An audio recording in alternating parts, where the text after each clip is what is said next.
तो भाई पिछले लेक्चर में हमने पढ़ा था अबाउट एनर्जी स्टोर्ड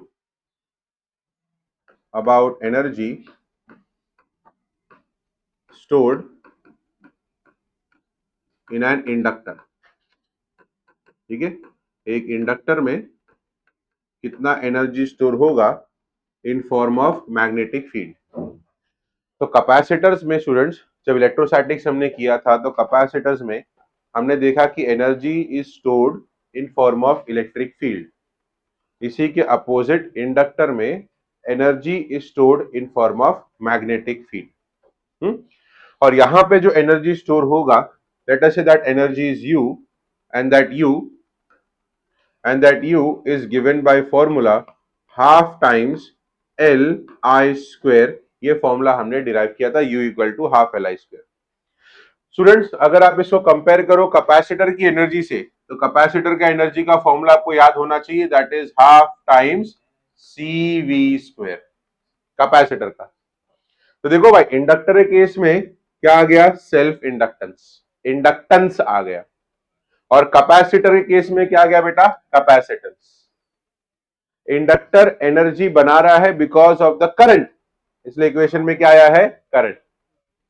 और कैपेसिटर के अंदर जो इलेक्ट्रिक फील्ड आ रही है, it is because of the potential difference, इसलिए क्या आ गया है भाई, वी, वोल्टेज आ गया है। तो काफी मिलता जुलता, देखो वहां भी हाफ है, यहां भी हाफ, मिलता जुलता कुछ इक्वेशन अपने को यहां पर मिल रहा है। ठीक है, अच्छा अभी आज मैं जो करने जा रहा हूं वो इसी का एक छोटा सा एक्सटेंडेड पार्ट है।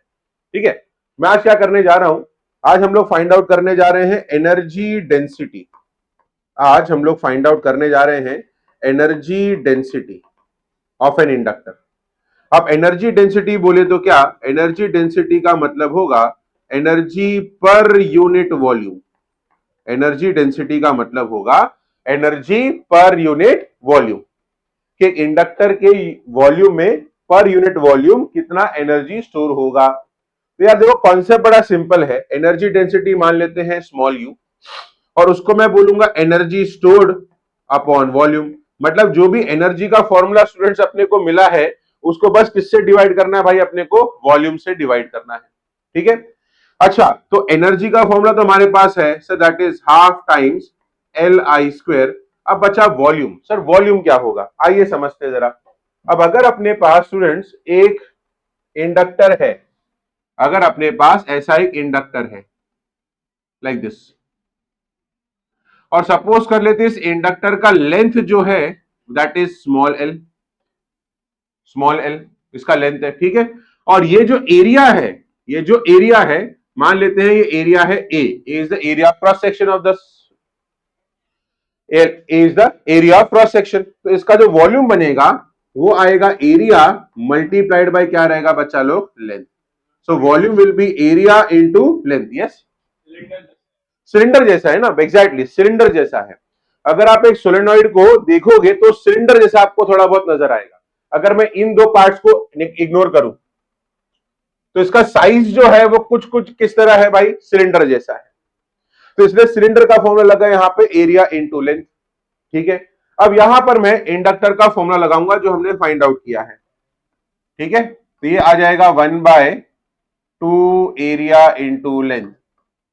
अब स्टूडेंट्स एल का हमने एक फॉर्मूला बनाया था, अच्छा आई स्क्वायर भूल गया मैं, सॉरी। तो यहां मैं क्या करूंगा, हाफ, ठीक है, एरिया इनटू लेंथ आई स्क्वायर आएगा यहां पे,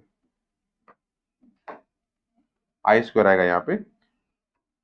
हाँ, अब आएगा एल का फॉर्मूला जो हमने डिराइव किया था। क्या आपको याद है एल का फॉर्मूला क्या था? नहीं, इंडक्टेंस ऑफ अ सोलेनॉइड हमने निकाला था ना, self inductance of a solenoid. L का formula, self inductance of formula, it is mu naught L square A into L. याद आ रहा है ये फॉर्मूला, mu naught N square A into क्या मिला था अपने को, एल। अरे सोलेनॉइड का सेल्फ इंडक्टेंस,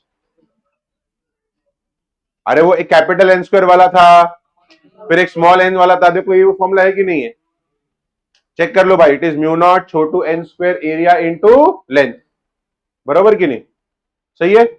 ओके चलो, अब यहां पे ये A इंटू एल और ये A इंटू एल क्या हो गया बच्चा लोग, अपना कैंसल हो गया। तो U का फॉर्मूला मुझे क्या मिलेगा, it is mu naught n square I square upon 2।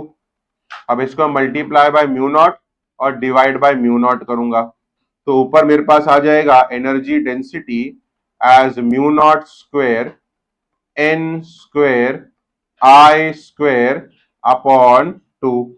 अब इसको मैं लिखूंगा as mu naught n times I into whole square divide by 2। लेकिन स्टूडेंट्स हम जानते हैं कि ये जो म्यू नॉट एन आई होता है ये मैग्नेटिक फील्ड का फॉर्मूला है, सो formula become B square upon 2 mu naught, B square upon 2 mu naught. ये अपना एनर्जी डेंसिटी का फॉर्मूला आ गया, B square upon 2 times mu naught. सही है। क्या किया हमने सर, एनर्जी का फॉर्मूला लगाया half L I square divide by कर दिया volume which is area into length. फिर हमने एल का फॉर्मूला सब्स्टिट्यूट कर दिया in terms of small L mu naught N square AL, AL और एएल कैंसिल हो गया। फिर मैंने म्यू नॉट से मल्टीप्लाई डिवाइड कर दिया और देखा कि ऊपर म्यू नॉट एन आई का फॉर्मूला बन रहा है। म्यू नॉट एन आई किसका फॉर्मूला है सर, मैग्नेटिक फील्ड का फॉर्मूला है, मैग्नेटिक फील्ड का फॉर्मूला है। तो फॉर्मूला अपने को आ गया B square upon 2 mu naught. तो ये है अपना एनर्जी डेंसिटी। अगेन स्टूडेंट्स आपने नोटिस किया रहेगा कि मैंने भी जो वन लाइनर्स थे उसमें बहुत एक दो फॉर्मुलेज ही पूछे थे। अपने बोर्ड एग्जाम में भी ऐसे ही होगा, जो वन लाइनर्स है उसमें फॉर्मुलेज आ सकते हैं अपने को कि स्टेट द फॉर्मूला करके। तो ऐसे केस के लिए फॉर्मुलाज वगैरह बहुत अपने लिए रिक्वायर्ड रहता है, इंपॉर्टेंट रहता है। ठीक है, तो जो भी कंडीशन जो भी डेरिवेशन में एंड किया था उसी को कंटिन्यू करो आगे। हैंड डालो एनर्जी डेंसिटी,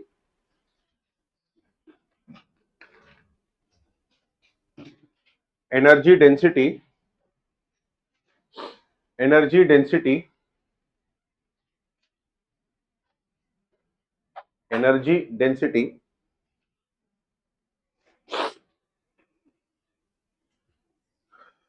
ठीक है, point number 1, consider a long solenoid, consider a long solenoid, consider a long solenoid having length L, small l, having length L, small l, cross sectional area A, capital A,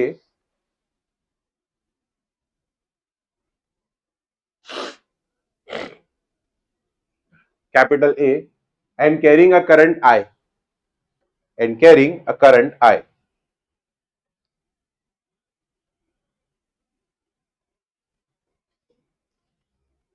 ठीक है, same point, the volume associated, the volume associated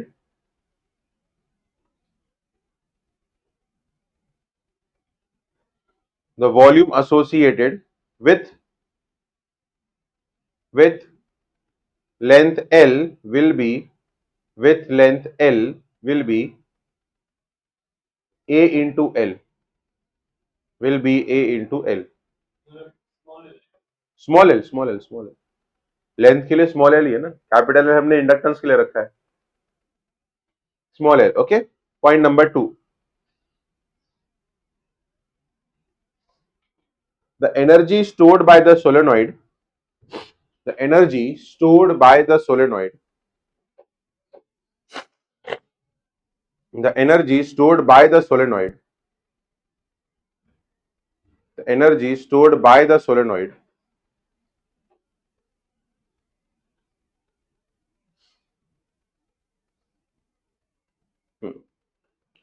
must lie entirely within the volume, must lie entirely, must lie entirely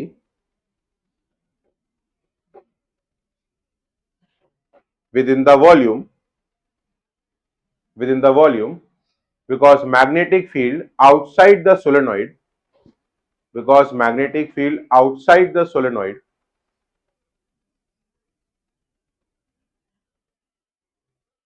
is almost zero.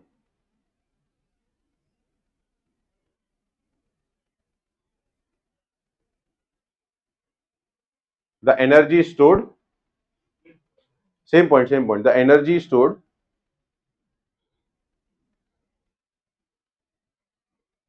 will be uniformly distributed, will be uniformly distributed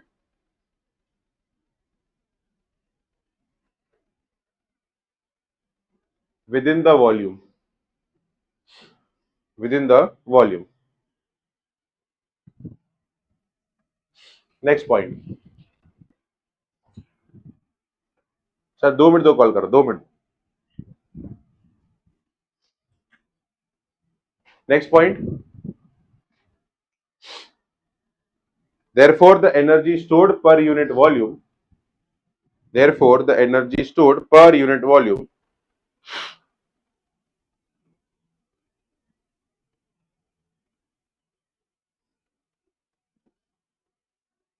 energy stored per unit volume in a magnetic field is, in a magnetic field is.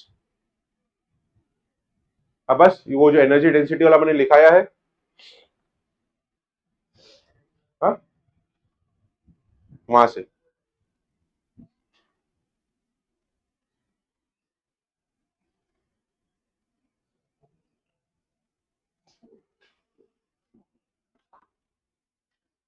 हाँ sir बोलो ना. बस अभी अभी दिया, अभी दिया उसको, मैंने सुबह ही बोला, अभी दिया उसने. प्रिंट आउट अभी लेने का, अभी भाविया आएगी ना, उसको बोलता हूँ लेने. लेके रखा हूँ, लेके रखा हूँ, हाँ, लेके रख लिया.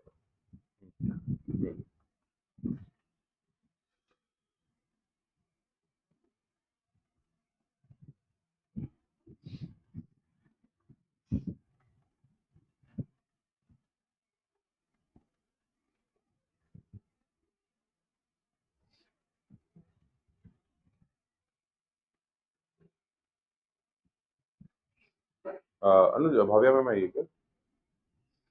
नहीं आई है. अच्छा.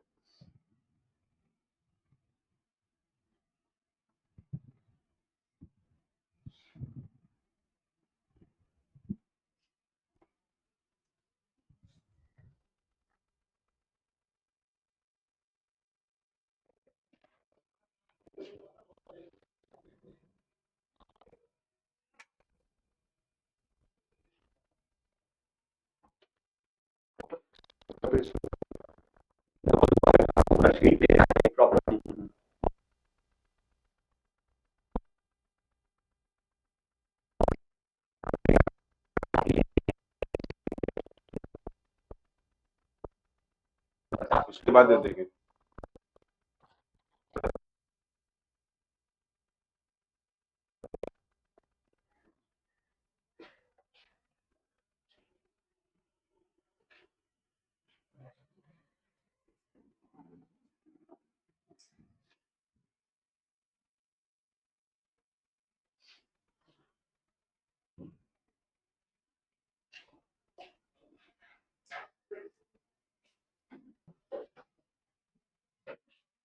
हाँ, तो अभी हम पढ़ेंगे कॉम्बिनेशन,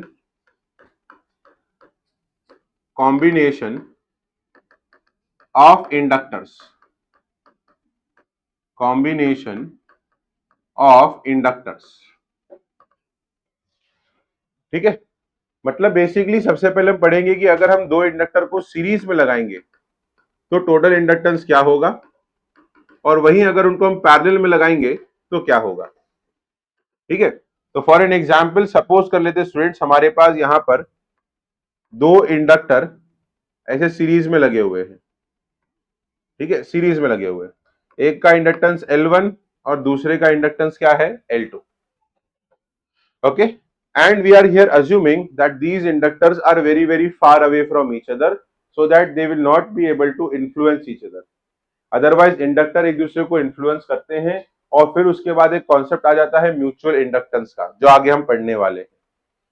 ठीक है, तो अभी के लिए हम यहाँ पे अज्यूम करके चल रहे हैं कि ये दोनों कॉइल्स जो है, ये दोनों इंडक्टर्स जो है, ये इतने दूर हैं कि एक दूसरे के इन्फ्लुएंस से काफी अलग है, मतलब they can not influence each other.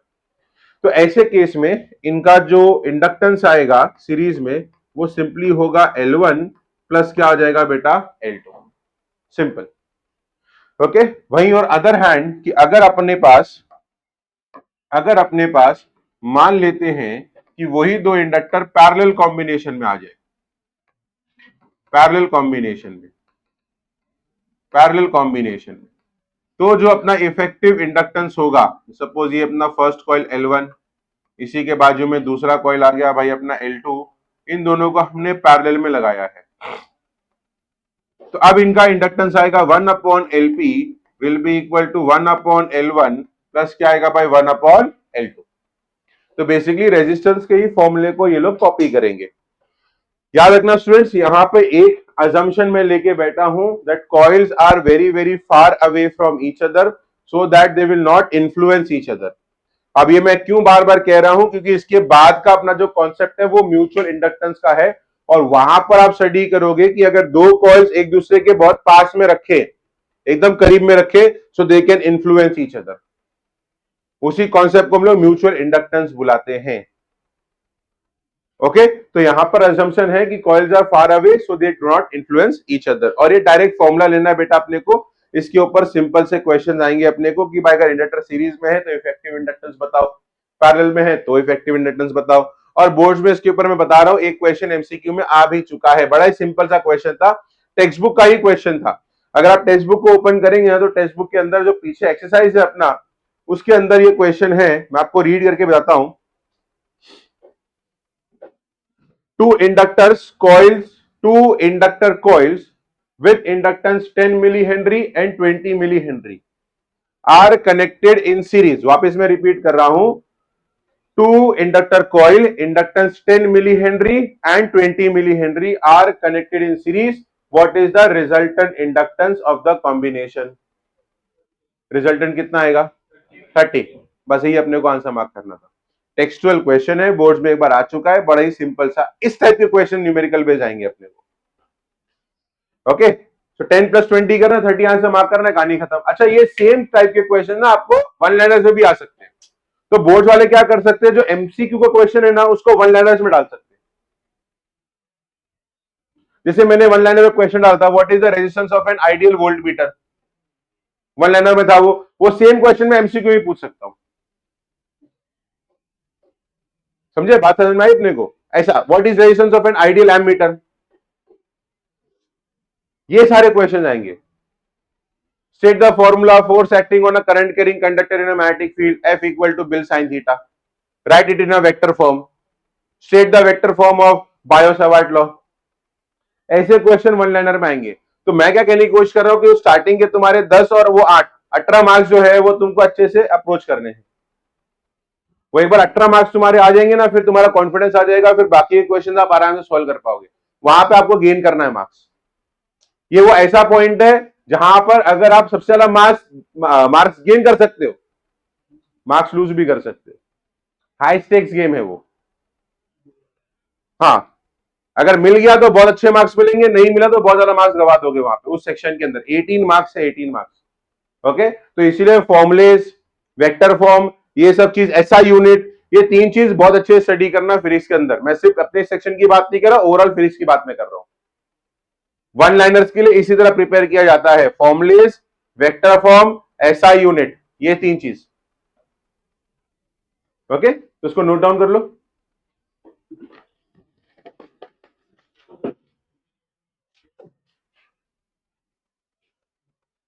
Six जैसे ही आएंगे मोस्टली, वही गाना देखो, जो क्वेश्चन आते हैं बोर्ड में बहुत इजी सीधे होते, घुमा फिराने वाले नहीं होते, फॉर्मुला बेस्ड होते हैं। इसे तुम लोग को न्यूमेरिकल देता हूँ पेपर में सॉल्व करने के लिए, तुम लोग कोई भी सॉल्व नहीं करते अच्छे से। कितनी बार कहा था लॉग बुक का यूज करो, कुछ लोग हैं हमारे।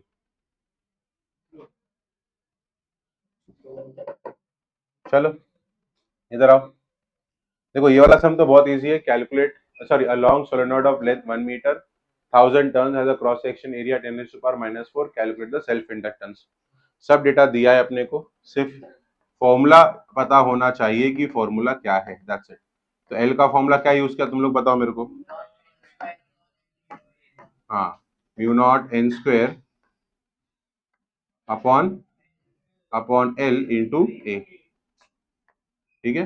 तो म्यू नॉट का value is 4 pi into 10⁻⁻⁷। Number of turns अपने को दिया है 1000, सो मतलब 10⁻³ का स्क्वायर, एरिया दिया है 10⁻⁻⁴, और लेंथ अपने को दिया है 1 मीटर। तो सिंपली आंसर आएगा ये 4 पाई 10⁻⁻⁷ इंटू 10⁻⁻6 इंटू 10⁻⁻⁴। तो इसको अगर हम सॉल्व करेंगे तो 6 माइनस 4 आएगा 2 माइनस 5 4 पाई 10⁻⁻⁻5 हेनरी। तो ये हो जाएगा 12.56 10⁻⁻⁻5 हेनरी। सही है, ये आंसर अपने को आना चाहिए वहां पे। अच्छा, इसमें क्या बोला है अभी अपने को?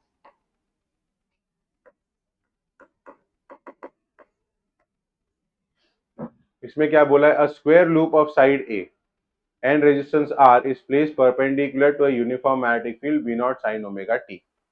Find the expression for the induced EMF and then compare it to the expression for current and derive an equivalent inductance.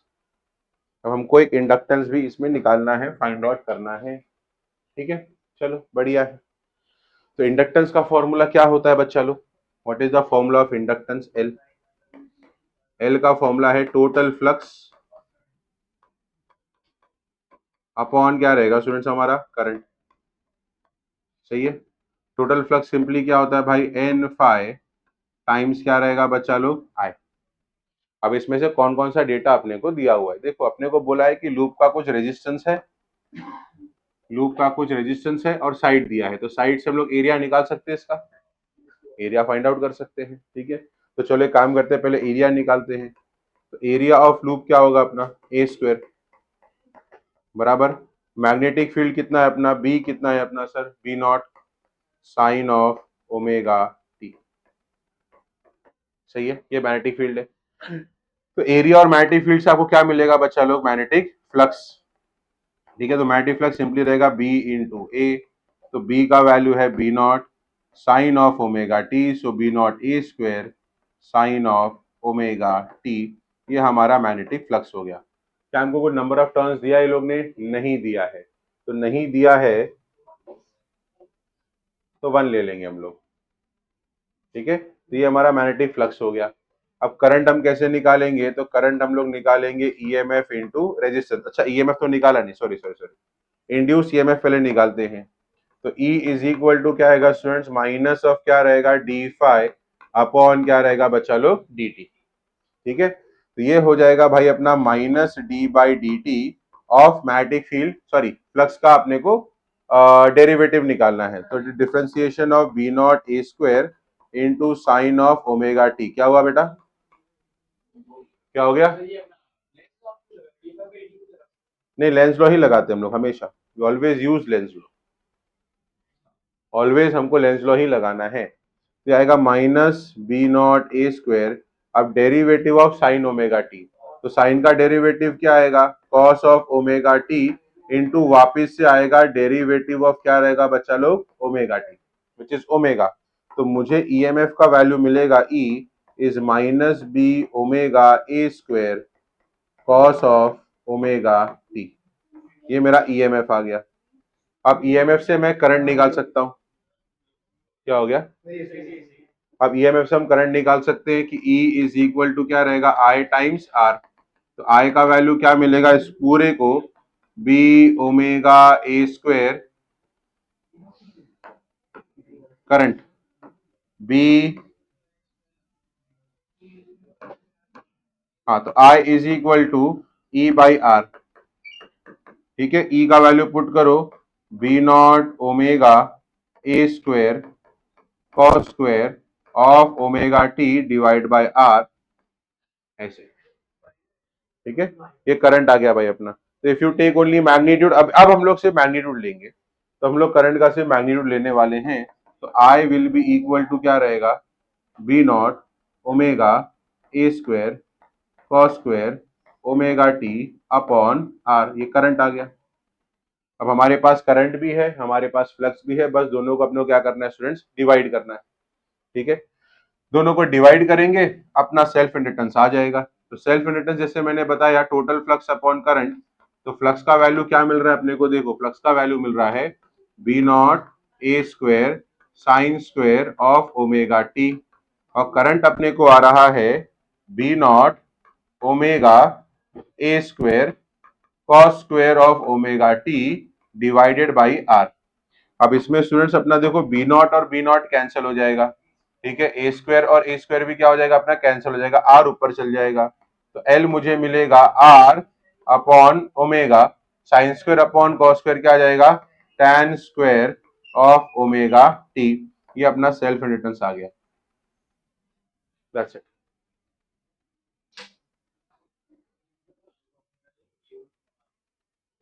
ये आंसर अपने को चाहिए था बस। तो अगेन देखो डिफिकल्ट नहीं है ये आप एक्सपेक्ट मत चला कि बहुत डिफिकल्ट सम है, ये बहुत इजी है।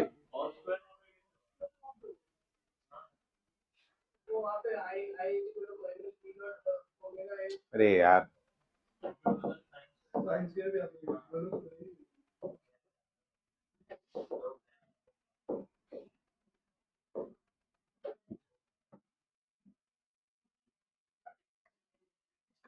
ठीक है,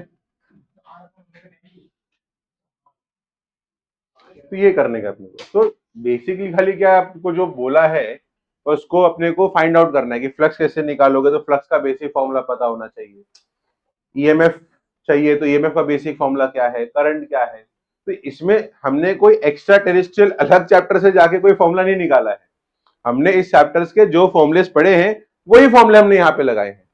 बस यही चीज तो इंपॉर्टेंट है हमको समझना कि अप्लाई कैसे करें, करंट कैसे निकाले, वोल्टेज कैसे निकाले, फ्लक्स कैसे निकाले, ये चीज समझना तो जरूरी है अपने को। ठीक है, चलो आगे बढ़ते भी। अब चलिए फिर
अगला टॉपिक शुरू करें।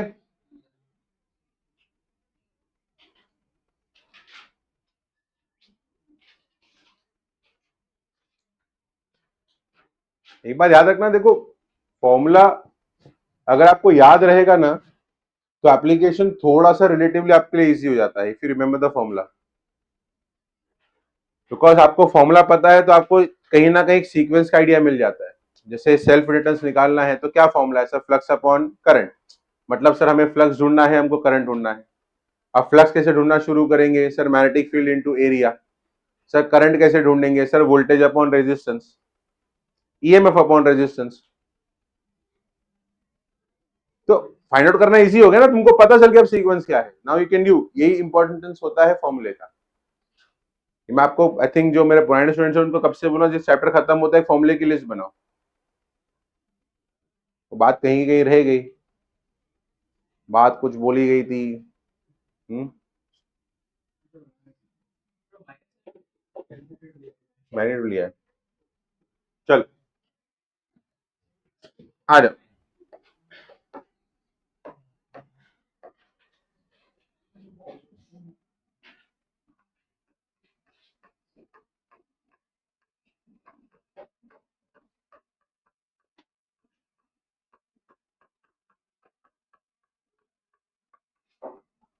म्यूचुअल इंडक्टेंस,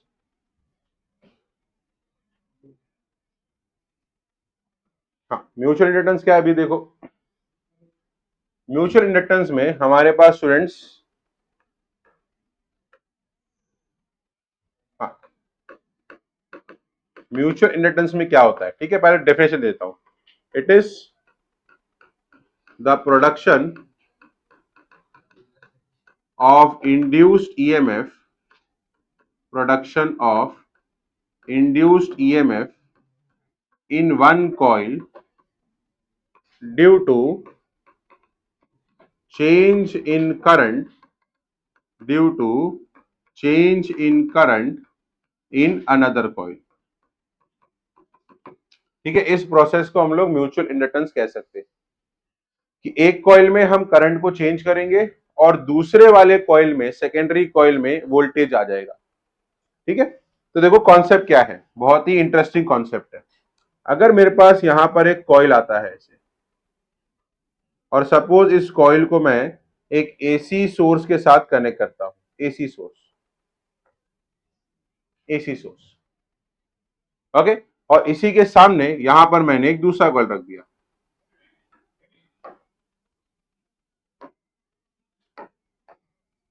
यहीं पे मैंने दूसरा कॉइल ले लिया सामने उसके, लेकिन इसके साथ मैंने एक कोई पावर सोर्स नहीं बल्कि एक बल्ब कनेक्ट किया है, एक बल्ब मैंने कनेक्ट किया है। अभी देखो कि ये जो सेकेंड सर्किट है मेरा, ये देखो जो लूप है, इसको हम लोग बुलाएंगे सेकेंडरी लूप या सेकेंडरी सर्किट या सेकेंडरी कॉइल, बोल लो जो बोलना है बोल लो। और इसको हम लोग क्या बुलाएंगे बेटा, अपना प्राइमरी। प्राइमरी वो जिसके साथ कोई सोर्स कनेक्टेड, वो कॉइल जिसके साथ कोई सोर्स कनेक्टेड है उसको हम लोग क्या बुलाएंगे भाई, प्राइमरी। अब देखो इस वाले सर्किट को देखो स्टूडेंट्स, इसमें एक बल्ब लगा हुआ है, इसमें बल्ब लगा हुआ है, इसमें कोई पावर सोर्स नहीं है, लेकिन even without power source, even without power source ये बल्ब ग्लो कर सकता है। This is the concept of mutual inductance.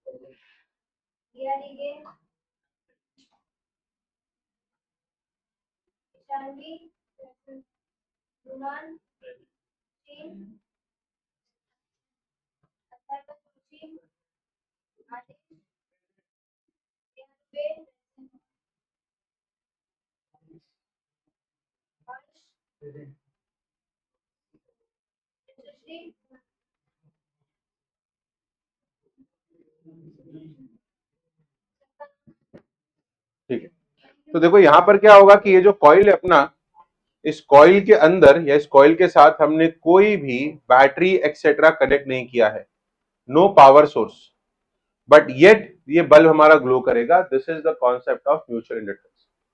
मतलब ऐसा मान के चलो कि मैं आपसे कह रहा हूं कि मैंने बल्ब के साथ से वायर कनेक्ट किया और बल्ब ग्लो करवा के दिखाऊंगा मैं, without connecting to any voltage और पावर सोर्स। ये है म्यूचुअल इंडक्टेंस। देखते कैसे वर्क करता है। अब स्टूडेंट्स ये जो हमारा प्राइमरी कॉइल है जिसके साथ हमने एक सोर्स को कनेक्ट किया है, ये एसी सोर्स क्या करेगा, तो जो हमारा ऑल्टरनेटिंग करंट होता है, अगर आपने देखा रहेगा तो उसका मैग्नीट्यूड जो है वो क्या होता है, चेंज होता है, साथ साथ में डायरेक्शन भी क्या हो रहा है, चेंज हो रहा है। So both magnitude and direction is changing. फिलहाल के लिए मान के चलते हैं मैग्नीट्यूड को पकड़ते हैं, मैग्नीट्यूड कि भाई यहां पर एसी सर्किट है या एसी करंट है, तो इसका जो करंट का मैग्नीट्यूड है वो टाइम के साथ क्या होगा स्टूडेंट्स, चेंज होगा। तो ये जो प्राइमरी कॉइल है इसमें जो करंट फ्लो करेगा, इसमें जो करंट फ्लो करेगा, मान लेते हैं वो करंट है आईपी। क्या है भाई वो current, IP. IP is the current flowing in the primary circuit.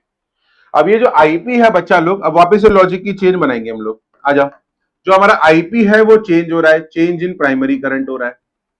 अब अगर प्राइमरी का करंट चेंज होगा तो प्राइमरी का मैग्नेटिक फील्ड भी क्या होगा बच्चा लोग, चेंज होगा। अगर प्राइमरी का मैग्नेटिक फील्ड चेंज होगा तो प्राइमरी का मैग्नेटिक फ्लक्स भी क्या होगा भाई, चेंज होगा। मतलब ये जो प्राइमरी कॉइल जो भी मैग्नेटिक फील्ड बना रहा है उसकी वैल्यू कॉन्टिन्यूअसली टाइम के साथ क्या होगा भाई, चेंज होगा, क्योंकि करंट चेंज हो रहा है। करंट कभी जीरो है, मैक्सिमम है, फिर जीरो है, फिर डायरेक्शन चेंज कर रहा है, तो करंट का वैल्यू कॉन्टिन्यूअसली सर्किट में चेंज होने की वजह से इस प्राइमरी कॉइल का मैग्नेटिक फील्ड भी क्या होगा भाई, चेंज होगा अपना। अच्छा अब सीन क्या है समझो, अभी अब सीन को समझो। ये जो मैग्नेटिक फील्ड यहां पर बन रही है, कौन सी वाली? प्राइमरी वाली। सेकेंडरी की बात, सेकेंडरी के पास तो कुछ है नहीं ना, सेकेंडरी के पास कुछ नहीं, उसके पास सिर्फ वायर है, मतलब कॉइल है और एक बल्ब है, उसके पास कुछ नहीं है। जो भी कर रहा है प्राइमरी कर रहा है। अब प्राइमरी का जो मैग्नेटिक फील्ड या मैग्नेटिक लाइंस जो है वो सेकेंडरी के थ्रू भी पास होते हैं, because they are kept very close to each other. तो इसको हम कहते हैं कि प्राइमरी कॉइल और सेकेंडरी कॉइल आपस में लिंक हो गए हैं। जैसे तुम्हारा पैन और आधार लिंक हो गया है विद द मोबाइल फोन, वैसे तुम्हारा प्राइमरी और सेकेंडरी लिंक हो गया है with the help of magnetic field. तो तुम्हारा मैग्नेटिक फील्ड मोबाइल नंबर का काम कर रहा है, तुम्हारा पैन आधार को लिंक कर रहा है वो, तो तुम्हारे प्राइमरी सेकेंडरी को लिंक करने वाला ये जो मैग्नेटिक फील्ड है वो यहां से पास हो रहा है। बोल भाई, इसलिए वेरी वेरी क्लोज, मैं दिखाने के लिए दूर रखा उनको ताकि मैं दिखा सकूं। एक्चुअल में जब ये कॉइल रियल लाइफ में आते हैं दे आर वेरी ऐसे, कभी कभार एक बड़ा कॉइल होता है उसके अंदर छोटा कॉइल होता है, समझा? ऐसा अभी यहां पर मैं अंदर करके नहीं दिखा सकता तेरे को, समझा ना? हाँ तो अरे देखो डेमो दिखाता हूं भाई तुमको, म्यूचुअल इंडक्टेंस का डेमो दिखाता हूं मैं, 2 मिनट दो। मेरे पास ट्यूबलाइट है क्या? तुम लोग हो नहीं, तुम लोग तो जलोगे नहीं, वही कहा ना, जलोगे नहीं तुम लोग। इधर आ, इधर इधर। तो ये जो मैग्नेटिक फील्ड प्राइमरी की है वो अब सेकेंडरी के थ्रू भी पास होगी, और हम ये अज्यूम करके चल रही है, हमारा अजम्पशन है, मैं बता रहा हूं ये हमारा क्या है, अजम्पशन। रियल लाइफ में इसके चांस नहीं होते, ठीक है? क्या अजम्पशन है कि सर प्राइमरी का जितना भी मैग्नेटिक फ्लक्स चेंज हो रहा है एग्जैक्टली उतना ही किसका भी चेंज हो रहा है, सेकेंडरी का चेंज हो रहा है। स्टूडेंट्स ये एक आइडियल केस है, this is an ideal case that we are discussing. Real life में जो प्राइमरी का फ्लक्स होता है वो थोड़ा ज्यादा रहेगा और सेकेंडरी का फ्लक्स क्या होगा, थोड़ा सा कम होगा। बिकॉज होता क्या है कि प्राइमरी जो भी मैग्नेटिक फील्ड बनाएगा ये जरूरी नहीं कि इसकी सारी की सारी लाइंस किससे पास हो, सेकेंडरी से पास हो। मैं आपको समझाने की कोशिश करता हूं। मान लेते ये वाले कॉइल ने कुछ मैग्नेटिक लाइंस बनाई, अब जरूरी नहीं कि वो सारी की सारी लाइंस सेकेंडरी से पास हो, कुछ बाहर से भी जा सकती है। जैसे कि भाई अगर ये जो मैग्नेटिक फील्ड बनाएगा स्टूडेंट्स, ये जो मैग्नेटिक फील्ड बनाएगा कुछ ऐसा रहेगा ना मैग्नेटिक फील्ड लाइक दिस, तो कुछ मैग्नेटिक फील्ड कॉइल से पास नहीं भी होंगी, ऐसा रहेगा ये। आप समझ रहे हो? अरे हाँ ना, कुछ तो बोल दो यार। ऐसा अब देख लो कुछ लाइंस पास भी नहीं होंगी वहां से, तो जरूरी नहीं कि प्राइमरी जो भी मैग्नेटिक लाइंस बनाएगा वो किससे पास हो भाई, सेकेंडरी से पास हो। ये हमारा बेसिक असम्पशन है। अब इधर देखो यहां पे तुम्हारा बत्ती जलना चाहिए दिमाग का, sir change in magnetic flux हो गया, sir change in magnetic flux हो गया, तो फैराडे लॉ क्या बोलेगा, क्या इंड्यूस होगा, ईएमएफ। तो यहां पर एक इंड्यूस्ड ईएमएफ आएगा और उस इंड्यूस ईएमएफ की वजह सर्किट में क्या फ्लो करेगा, इंड्यूस्ड करंट। और किसमें फ्लो कर रहा है भाई, वो सेकेंडरी में। अब सेकेंडरी में करंट फ्लो करेगा भाई, अब सेकेंडरी में जब करंट फ्लो करना शुरू करेगा तो बल्ब क्या करेगा अपना, तो without any power source, without any voltage source, मेरे सेकेंडरी कॉइल का बल्ब जो है वो ग्लो कर रहा है। क्यों ग्लो कर रहा है, क्योंकि सेकेंडरी के अंदर एक इंड्यूस ईएमएफ आया है। क्यों आया है, क्योंकि प्राइमरी का करंट क्या हो रहा है, चेंज हो रहा है। और इसी प्रोसेस को हम लोग क्या बुलाते हैं बेटा, mutual inductance. The production of induce EMF in one coil due to change in current in another coil. तो करंट चेंज मैं करूंगा एक कॉइल में और इंड्यूस ईएमएफ होगा दूसरे को। इस प्रक्रिया को, इस प्रोसेस को हम लोग म्यूचुअल इंडक्टेंस बुलाते हैं। बोल भाई। एक ही कॉइल में प्राइमरी कॉइल है, उसके चारों साइड में, तीन साइड पे सोलेनॉइड लगा है। हाँ तो एक मतलब एक कॉइल के करंट जितना हम लोग 3 लाइट बल्ब, हाँ कर सकते, लेकिन उतना इनफ ईएमएफ बनना चाहिए। और वो ऐसे कंटिन्यू, मतलब अगर मैंने ये बल्ब वाले के भी तीनों लगा दिया, लेकिन कॉइल लगाने से जरूरी नहीं कि बल्ब ग्लो करे, बल्ब ग्लो करने के लिए इनफ वोल्टेज प्रोड्यूस होना चाहिए। Very very close. अगर तो थोड़ा भी डिस्टेंस उनका बढ़ाएगा ना तो उनका म्यूचुअल इंडक्टेंस की वैल्यू बहुत ज्यादा सिग्निफिकेंटली ड्रॉप हो जाती है, हाँ सिग्निफिकेंटली कम हो जाती है। मेरे पास अभी ट्यूबलाइट नहीं, डेमो करके दिखा तुम लोग को क्या। हाँ वीडियो ठीक है। रियल लाइफ का मजा कुछ और है। मैं ट्यूबलाइट ढूंढ के लेके आता हूँ, अगर मिला ना लोगों को दिखाता हूँ, मैं मजेदार। ठीक है चलो, अब इधर देखो, अब इधर देखो, एक मिनट।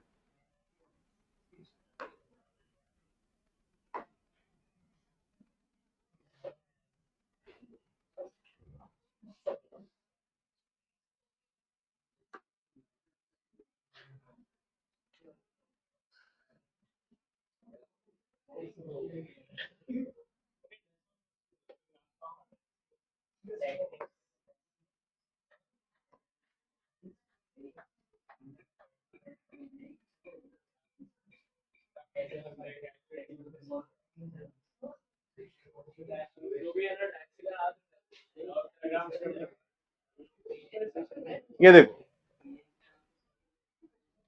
ये जो अपना ट्रांसफॉर्मर था, ट्रांसफॉर्मर, वो ट्रांसफॉर्मर भी म्यूचुअल इंडक्टेंस के कॉन्सेप्ट पे ही वर्क करता है। Primary coil, secondary coil, yes. अब म्यूचुअल इंडक्टेंस से, म्यूचुअल इंडक्टेंस,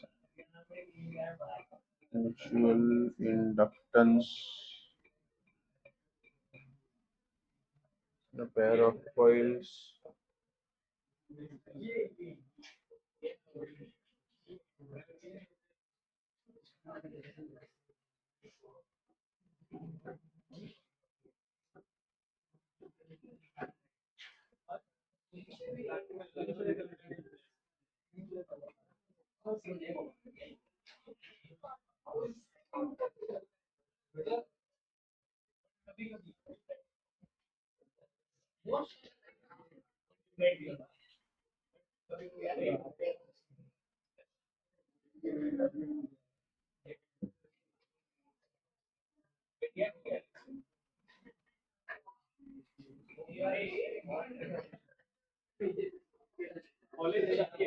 ये रहा, ये रहा।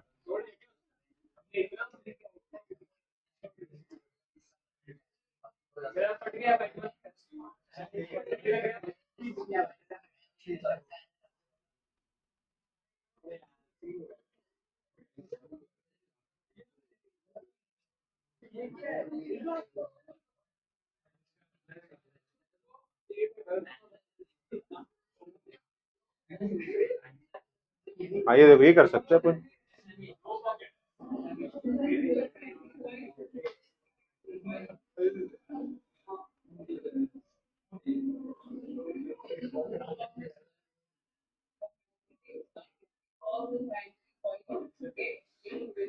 मजा नहीं आ रहा है।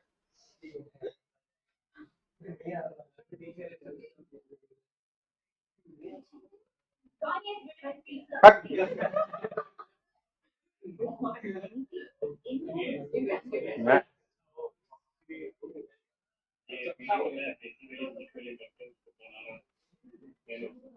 एक लाइव था, पता नहीं कहाँ गायब हो गया, चलो वीडियो दिख नहीं रहा, वो बढ़िया था, वो अच्छा डेमो करके उसे दिखाया था।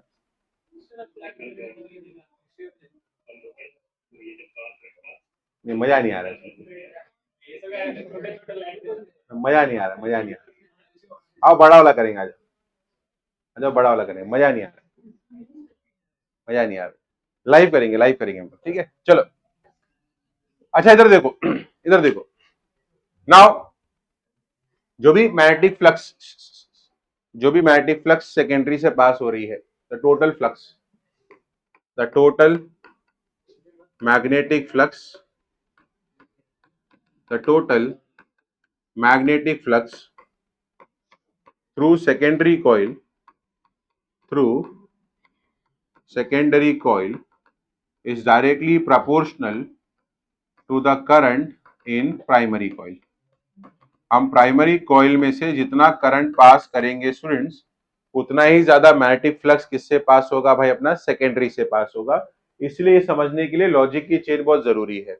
देखो ना, अगर हम प्राइमरी का करंट बहुत ज्यादा बढ़ाएंगे तो सेकेंडरी का फ्लक्स भी इनडायरेक्टली बढ़ ही जाएगा अपना, क्योंकि प्राइमरी करंट से प्राइमरी का मैग्नेटिक फील्ड चेंज होगा, प्राइमरी का मैग्नेटिक फील्ड चेंज होगा तो प्राइमरी का फ्लक्स चेंज होगा, और उतना ही चेंज फ्लक्स किसका होगा भाई, सेकेंडरी का होगा। तो कहीं ना कहीं मैं ये बोल सकता हूँ कि सेकेंडरी का जो फ्लक्स है वो डिपेंडेंट किसके ऊपर है भाई, प्राइमरी के करंट पर डिपेंडेंट। तो मान लेते हैं number of turn in secondary coil is ns, flux to secondary coil is phi s and directly proportional to current in primary coil ip। अब प्रोपोर्शनलिटी साइन अगर मैं हटाऊंगा तो मुझे कांस्टेंट मिलेगा, तो ns phi s will be equal to क्या रहेगा, m times क्या रहेगा भाई अपना ip, जहां पर m हो जाएगा अपना coefficient of mutual inductance, coefficient of mutual inductance. जैसे कोएफिशिएंट ऑफ सेल्फ इंडक्टेंस हमने डिराइव किया था, वैसे ही कोएफिशिएंट ऑफ म्यूचुअल इंडक्टेंस भी है। वहां पे क्या था, वहां पे एक सिंगल कॉइल था और यहाँ पे हमारे पास डबल कॉइल है।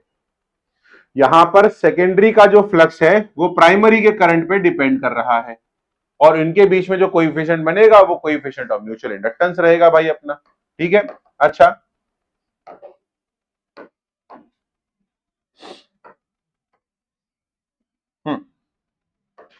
नाउ नेक्स्ट, अब यहाँ पे coefficient of mutual inductance m का फॉर्मूला क्या आएगा, तो सर m मेरा बनेगा ns into five S upon IP, यानी कि कोएफिशिएंट ऑफ म्यूचुअल इंडक्टेंस होगा total magnetic flux through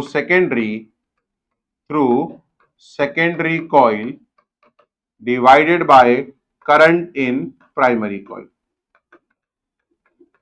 current in primary coil, that's it.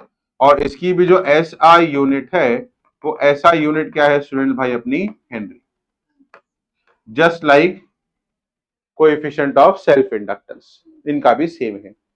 तो देखो सेल्फ में और म्यूचुअल में अगर ब्रॉडली देखा जाए तो क्या डिफरेंस है, ब्रॉडली मतलब एकदम डिटेल में नहीं जाओ, अंदर फिजिक्स में ना जाओ, ब्रॉडली क्या डिफरेंस है। म्यूचुअल में दो कॉइल है और सेल्फ में कितना कॉइल है, एक कॉइल है, सबसे बड़ा डिफरेंस यही है। दूसरा क्या, सेल्फ के अंदर जिस कॉइल में हम करंट चेंज कर रहे हैं उसी में इंड्यूस ईएमएफ हो रहा है, इसलिए उसका नाम क्या रखा है, सेल्फ इंडक्टेंस। अब इसको म्यूचुअल क्यों बोला है, क्योंकि सर एक कॉइल का हमने करंट चेंज किया और दूसरे कॉइल में इंड्यूस ईएमएफ हो रहा है, इसलिए उसको हमने क्या बुला दिया, म्यूचुअल। अच्छा, वहां पे जो कोएफिशिएंट है उसका नाम क्या था, कोएफिशिएंट ऑफ सेल्फ इंडक्टेंस। यहाँ पे क्या हुआ, कोएफिशिएंट ऑफ म्यूचुअल इंडक्टेंस। अच्छा, कुछ रफ एक सिमिलरिटीज भी बहुत सारी दिख रही हैं, जैसे एल और एम दोनों का यूनिट सेम, दोनों का जो फॉर्मूला है वो लगभग लगभग सेम है, फ्लक्स अपॉन करंट। यहां भी देखो फॉर्मूला क्या है बेटा, फ्लक्स अपॉन करंट, बरोबर ना। ब्रॉडली सेंस में देखा है तो ये भी फ्लक्स अपॉन करंट है, वो भी फ्लक्स अपॉन करंट ही है, खाली यहां पे फ्लक्स ऑफ सेकेंडरी कॉइल और करंट इन प्राइमरी कॉइल है, that is the only difference.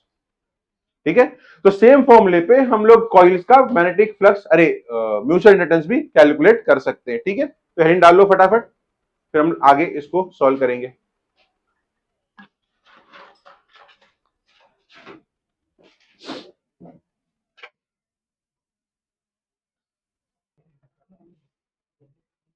हाँ, तो ये अपना टेस्ला कॉइल है बेसिकली। टेस्ला कॉइल मतलब एक तरीके से ऐसा मान लो कि this works on the basis of the mutual inductance only. ठीक है, यहां पे आप देख सकते हो पूरा ऐसा कॉपर वायर का टावर बना हुआ है, दिख रहा है कि नहीं, टावर टाइप बना हुआ है, ये तुम्हारा प्राइमरी कॉइल हो गया। यहाँ पे एक छोटा सर्किट लगा हुआ है, तो कोई लेना देना नहीं है, बेसिकली इसका काम क्या है कि भाई ये कॉइल के अंदर करंट कॉन्टिन्यूसली चेंज करते रहता है।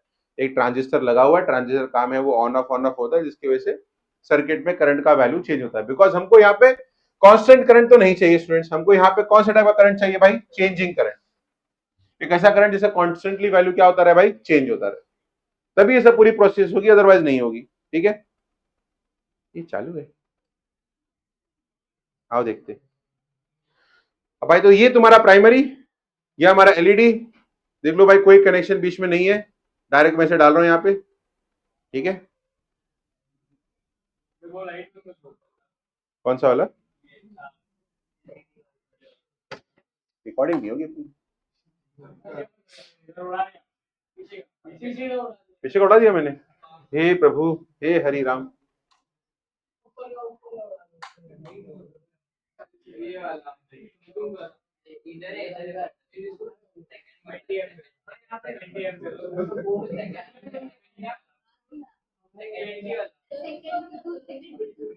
संभाल के संभाल के संभाल के, अगर कैमरा बंद हुआ ना बहुत मारूंगा। हाँ पूरा बंद कर दे ना, पूरा बंद कर दे। फिर अगर कोई इसे सडनली तो को लाफा मारा ना, तो जिम्मेदारी मेरी नहीं फिर भाई, मेरे को मत बोलना।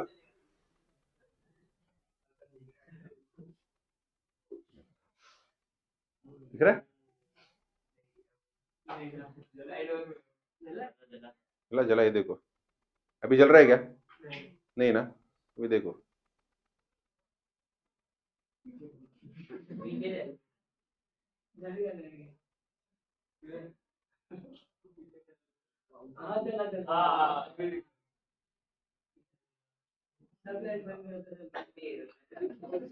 ये बैटरी बैटरी की वजह से, बैटरी पुरानी हो गई ना थोड़ी सी।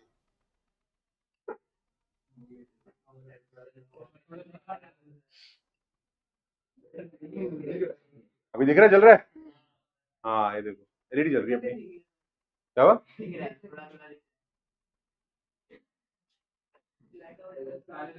नहीं दिखेगा दिखेगा। है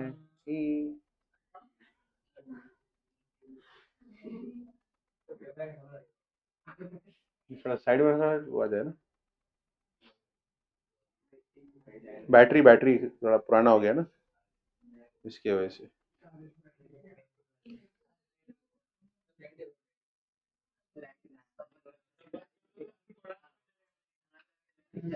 ठीक है ठीक है, बढ़िया बढ़िया, एक मिनट रुक जाओ, मैं इसको पॉज करता हूँ। तो जो भी रिकॉर्डिंग देख रहा है, 2 मिनट में लाइट बंद कर रहा हूँ मैं, ठीक है ना भाई? कुछ अगर दिखे तो समझ लेना। बंद करो बंद करो बंद करो बंद करो।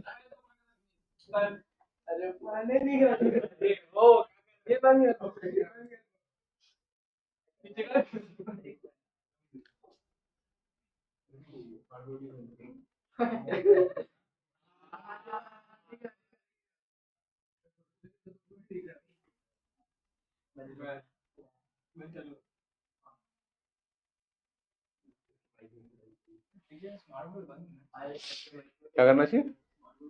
बंद होना चाहिए ना, हाँ होता है बेटा बंद।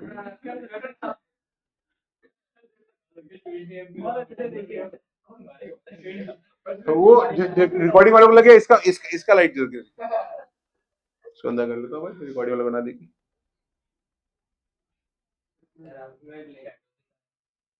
क्या दिखा रहा है? बैटरी क्या है, बैटरी है।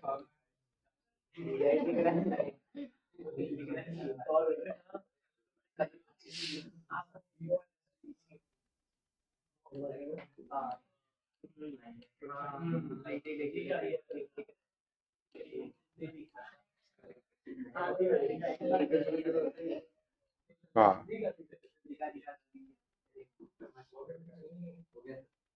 हो गया ना, दिखा कि नहीं? ये हो रहा है फिर।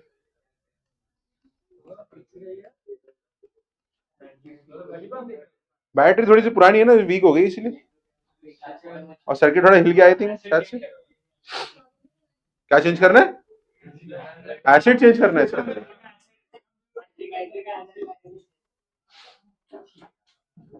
हाँ, ये बेसिकली अपना म्यूचुअल इंडक्टेंस।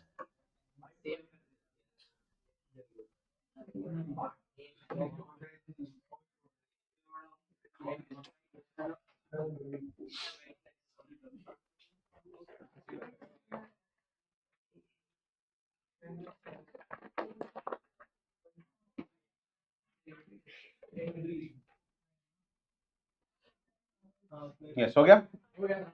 चल अब एक क्वेश्चन लिखो।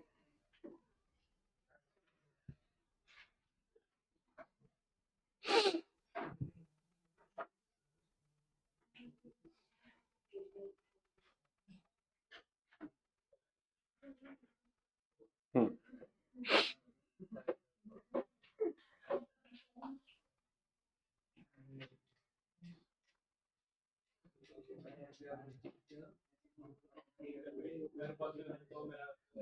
हम्म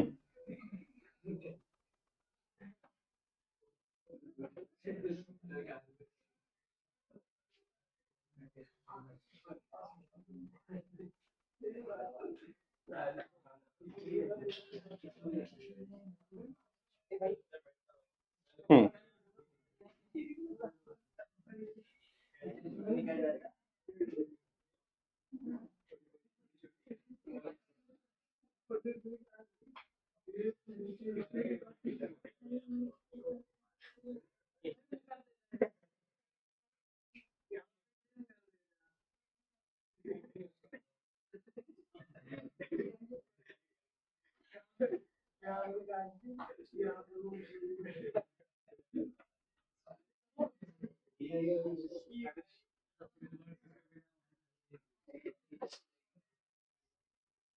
एक